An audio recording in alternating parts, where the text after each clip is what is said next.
건강하면 성장의 기쁨도 함께 옵니다 하는 제목입니다. 우리 한번 제목을 한번 같이 따라해 주시겠습니까? 다 같이 한번 제목 읽어봅니다. 시작. 건강하면 성장의 기쁨도 함께 옵니다. 아멘.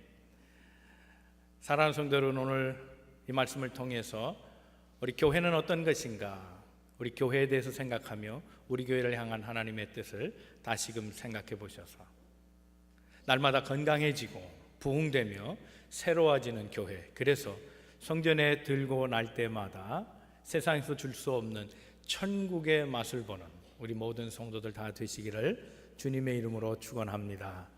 오늘 말씀 속에 하나님의 은혜가 있습니다. 9장 31절 한 절 말씀입니다. 이 말씀에 많은 교훈이 담겨 있습니다. 이 말씀의 의미를 한번 새겨보며 주의 뜻을 함께 나누어보는 귀한 시간이 되시기 바랍니다. 우리 옆에 분 서로 권면하시고 말씀 듣겠습니다. 하나님은 오늘도 당신을 향한 계획을 가지고 계십니다. 첫째 생각해보는 우리의 교회 모습입니다. 우리 교회가 이제는 환난을 넉넉하게 이기는 교회가 되기를 바랍니다. 건강한 교회는 어떤 교회냐? 환난도 잘 이겨낼 수 있는 교회입니다. 오늘 본문에서 우리가 관심 가져야 될 말씀입니다. 우리 한번 본문의 말씀을 한번 다시 읽어볼까요? 31절 말씀입니다. 시작. 그리하여 온 유대와 갈릴리와 사마리아 교회가 평안하여 든든히 서가고 주를 경외함과 성령의 위로로 진행하여 수가 더 많아지니라. 말씀의 초입에 이렇게 얘기합니다.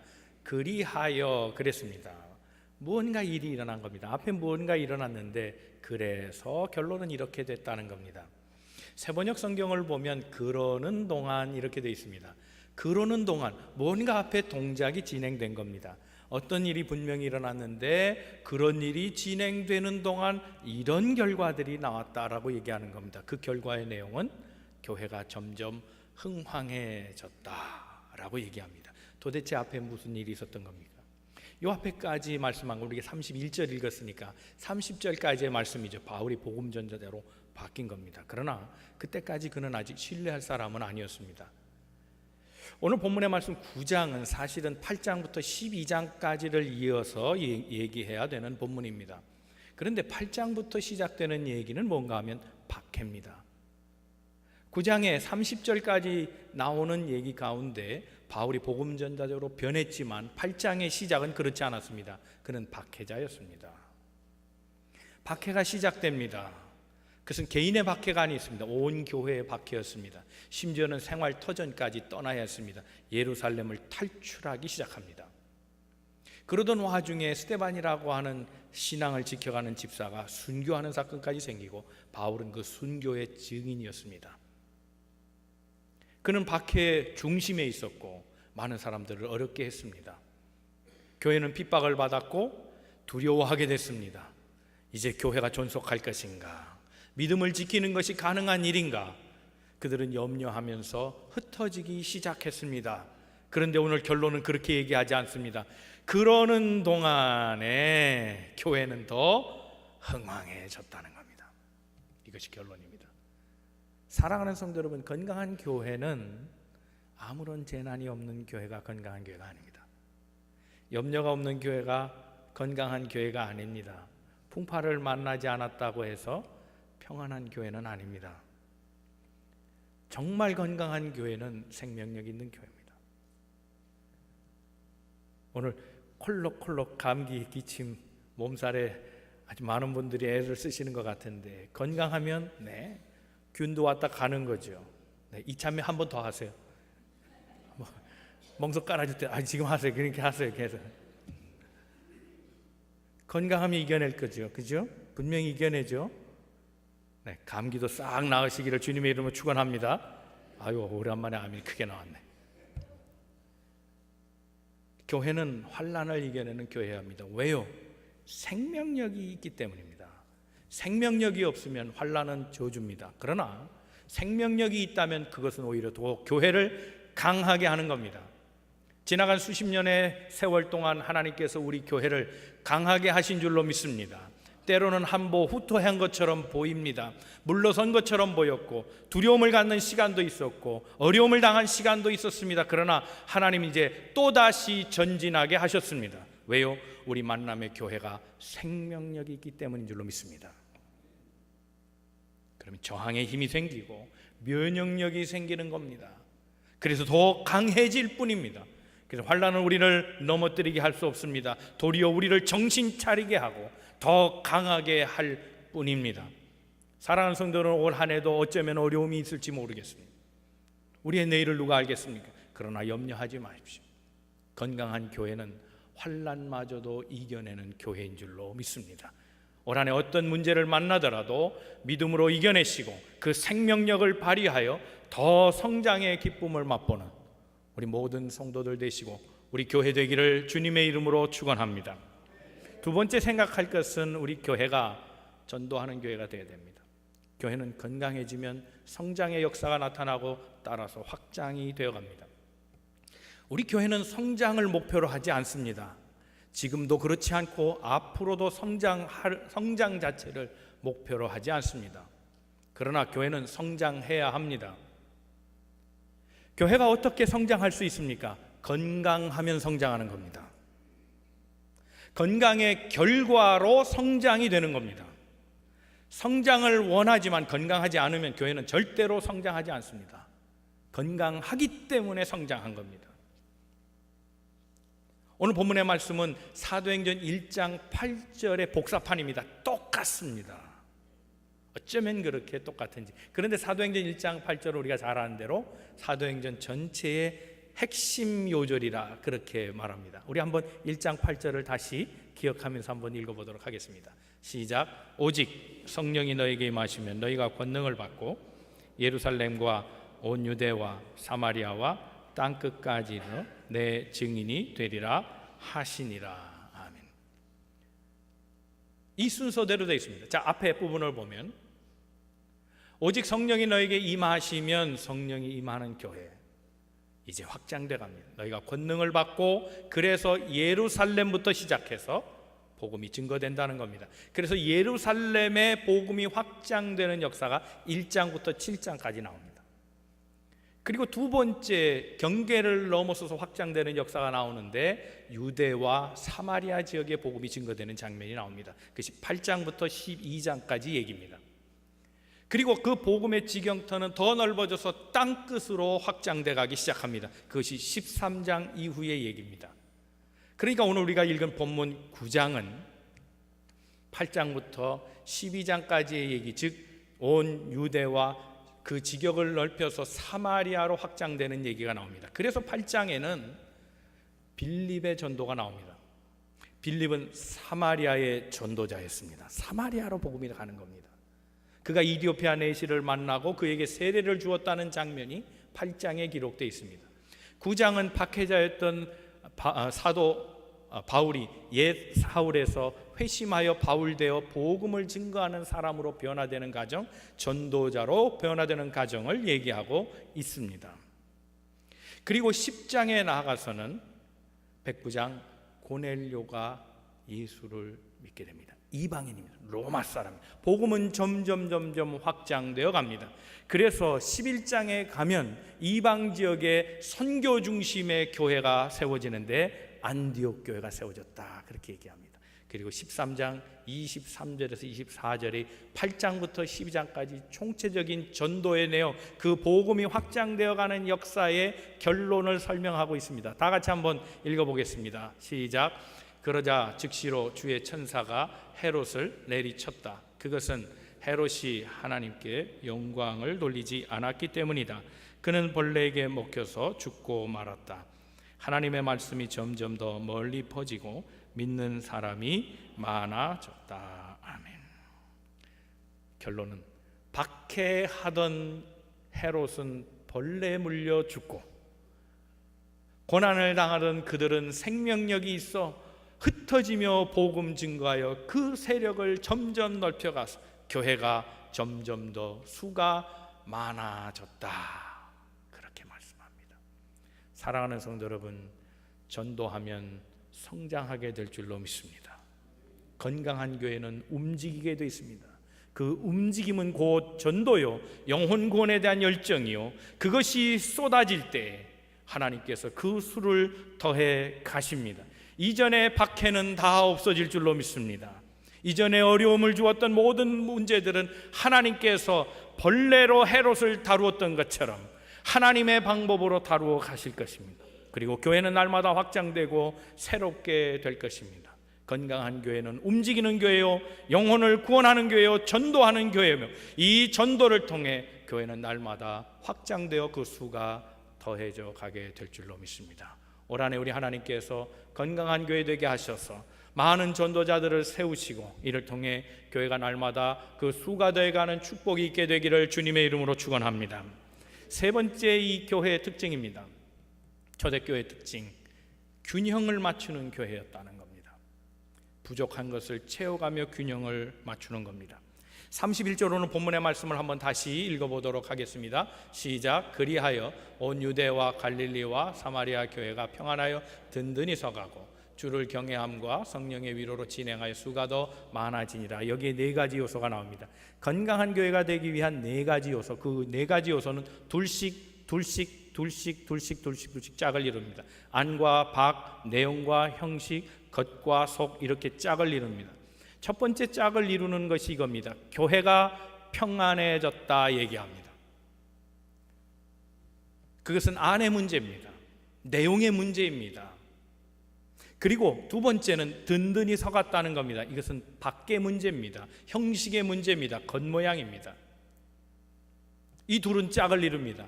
안이 평안하니 밖에서 보니 흔들림이 없는 겁니다. 그렇지 않습니까? 안이 요동하면 밖에도 보여요. 흔들리는 게 보여요.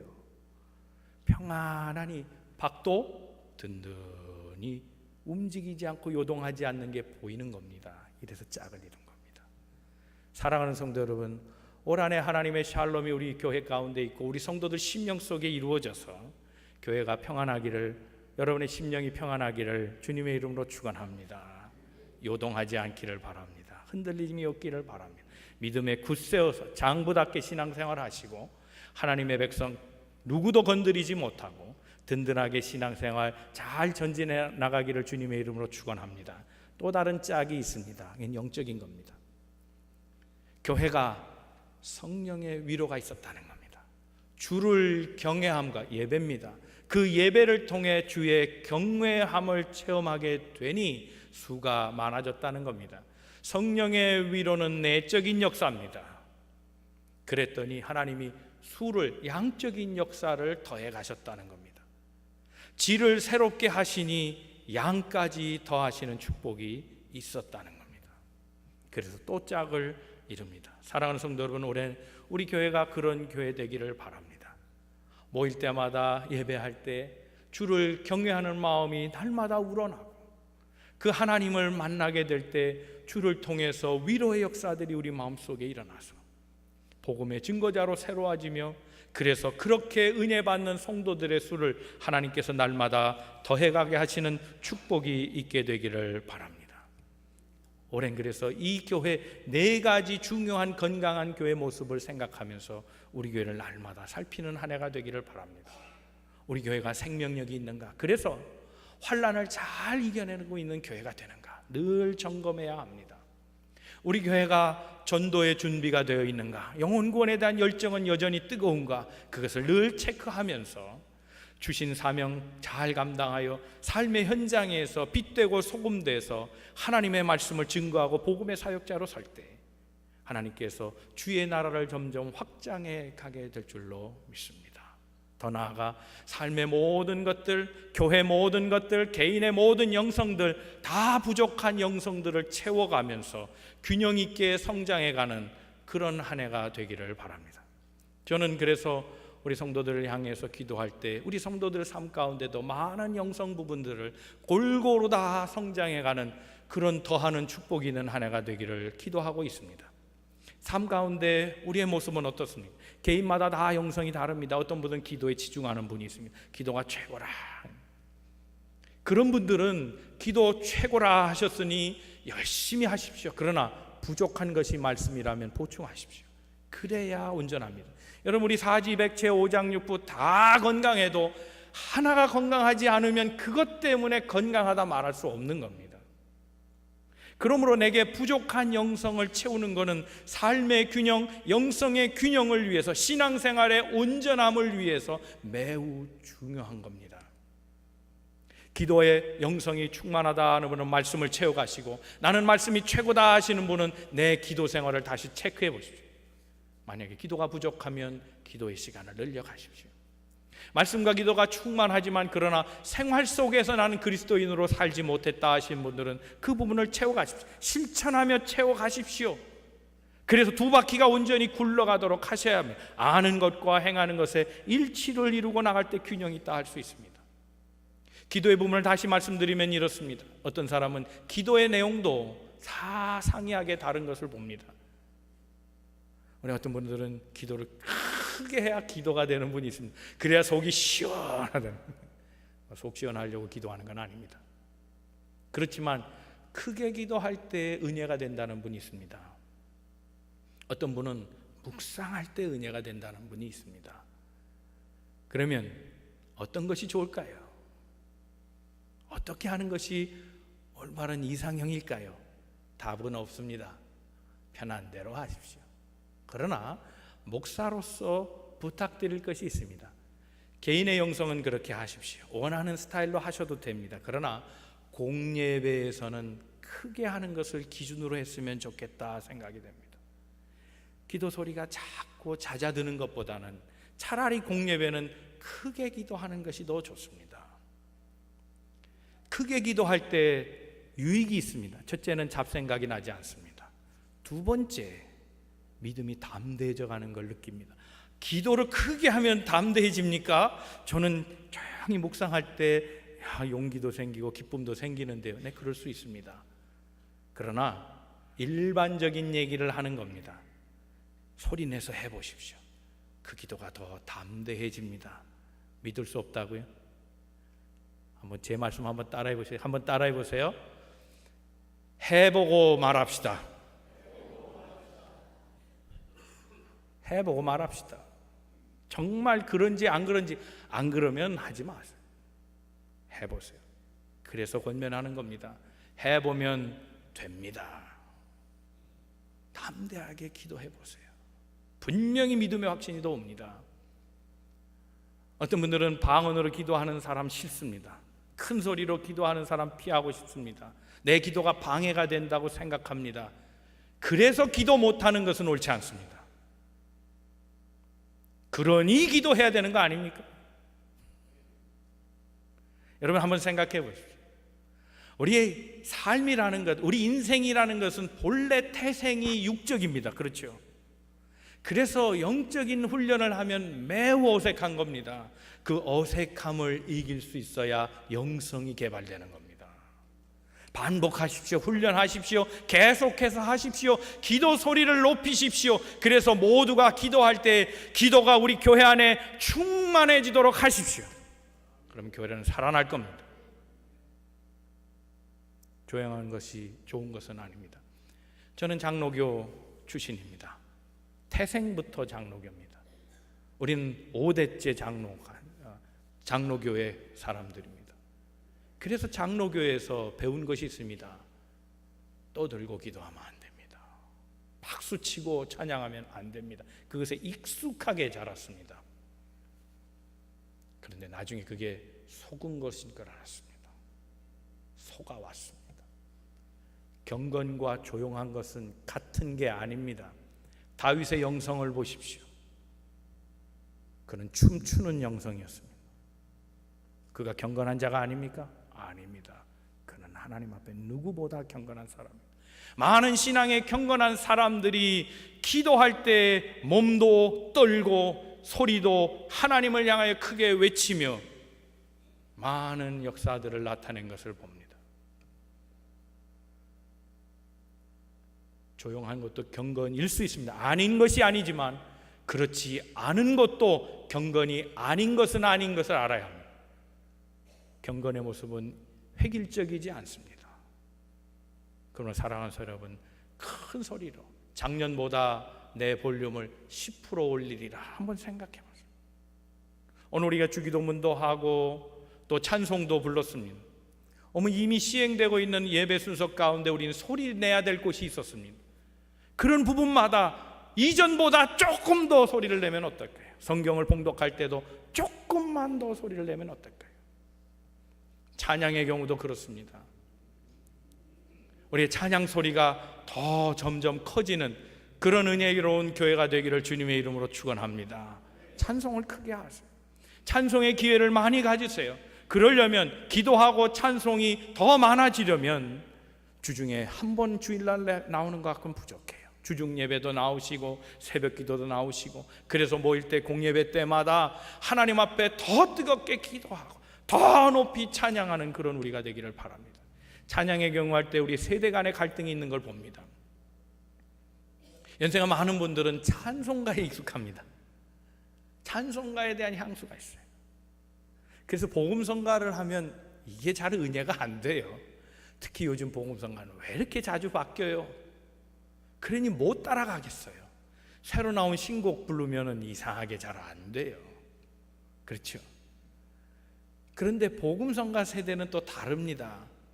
같은 복음성가도 오래 하면 지겨워하고 새로운 것이 없나 찾고요. 찬송가는 아예 모르는 세대도 있습니다. 찬송가를 부를 줄 모릅니다. 배운 적이 없어서. 그래서 세대 간의 갈등이 있습니다. 그래서 찬송할 때는 부르다가 복음성가 나오면 입을 닫는 사람, 복음성가 할 때는 감동을 느끼다가 찬송가 부르면 별로 이런 구시대의 찬송을 해야 되나 그러는 분들이 있습니다. 그러나 여러분 생각해 보십시오. 우리가 그런 논쟁을 하는 중에 잃어버리는 게 있습니다. 찬송이 뭡니까?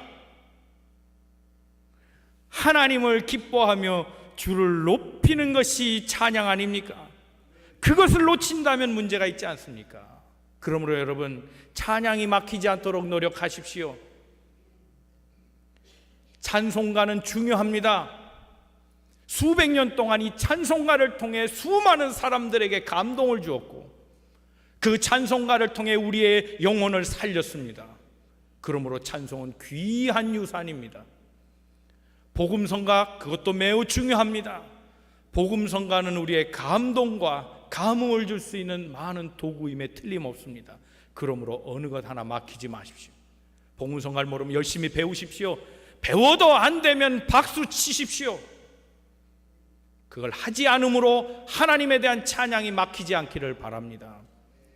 찬송가를 부를 때 모르는 것이라도 배우려고 하십시오. 신앙인들의 감동을 준 찬송을 내게도 허락하옵소서 기도하는 마음으로 찬송가를 배우기를 바랍니다.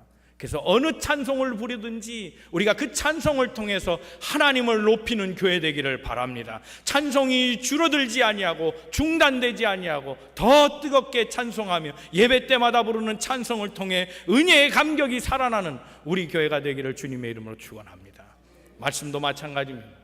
말씀을 들을 때도 하나님의 말씀으로 생각하고 들으십시오. 혹 설교자의 인간적인 생각이 들어갈 수도 있습니다. 분명히 그렇지만, 그러나 하나님의 말씀을 들으려고 하는 훈련 속에 분명히 하나님의 감동은 그 심령을 움직여가게 될 줄로 믿습니다. 그러므로 하나님의 말씀이 마음속에 닿을 때에는 아멘으로 고백하십시오. 우리 사랑하는 성도 여러분, 우리 아멘이 넘치는 교회가 되기를 주님의 이름으로 축원합니다.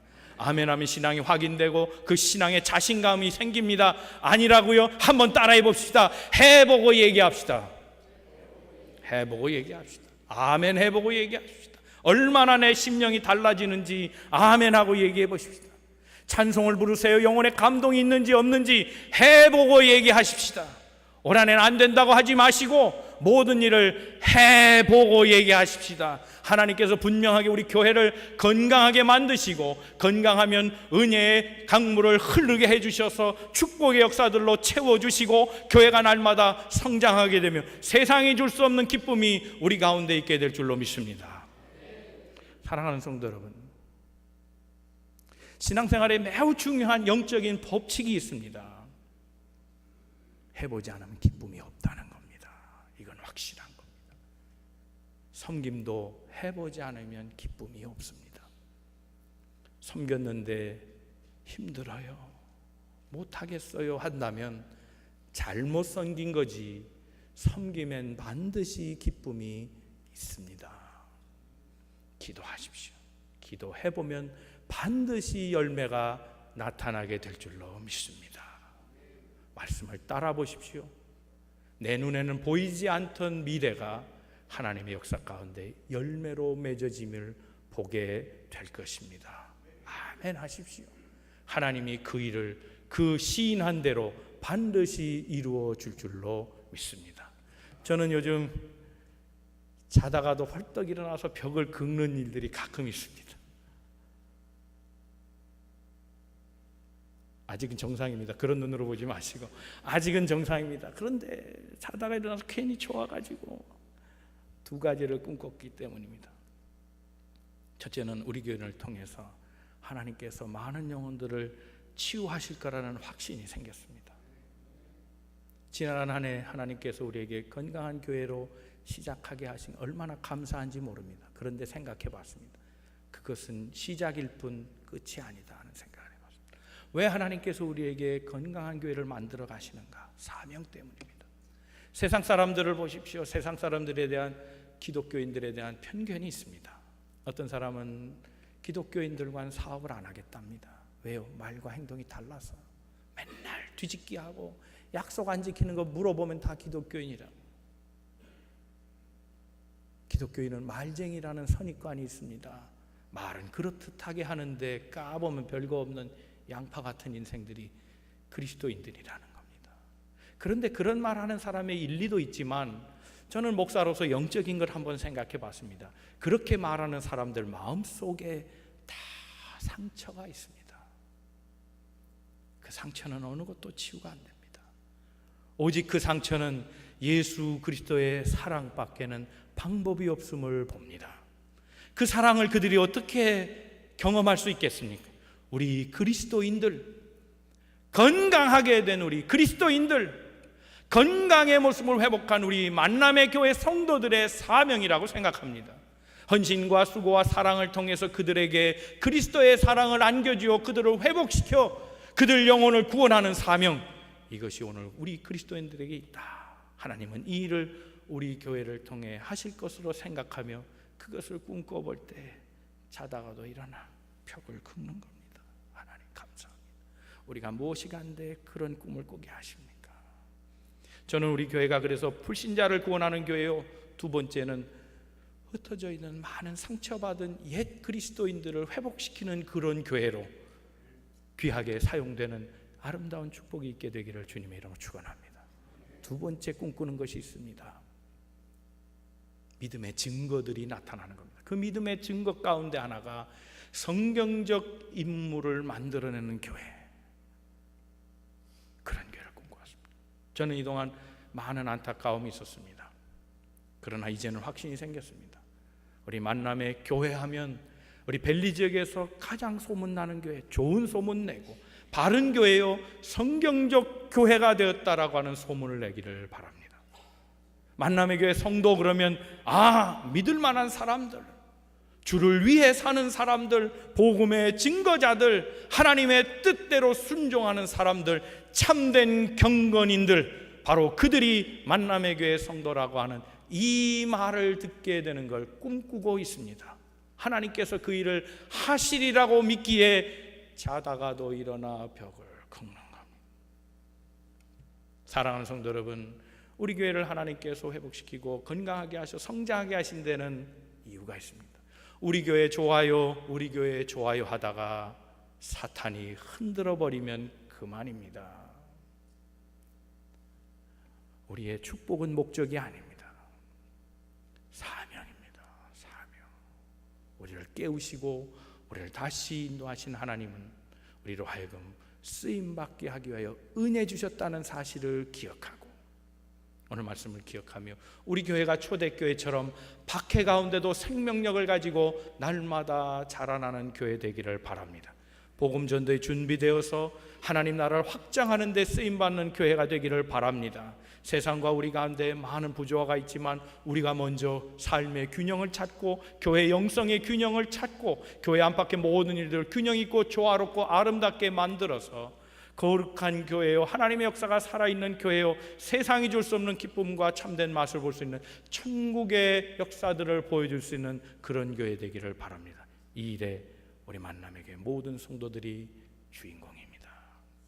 사랑하는 성도 여러분, 우리는 귀한 사명을 가진 공동체임을 기억하고 올해 더 많이 기도하시고 더 많이 찬송하시고 더 많이 말씀 보시고 더 많은 하나님의 역사에 아멘 하시는 우리 모든 성도들 다 되시기를 주님의 이름으로 축원합니다. 기도하겠습니다.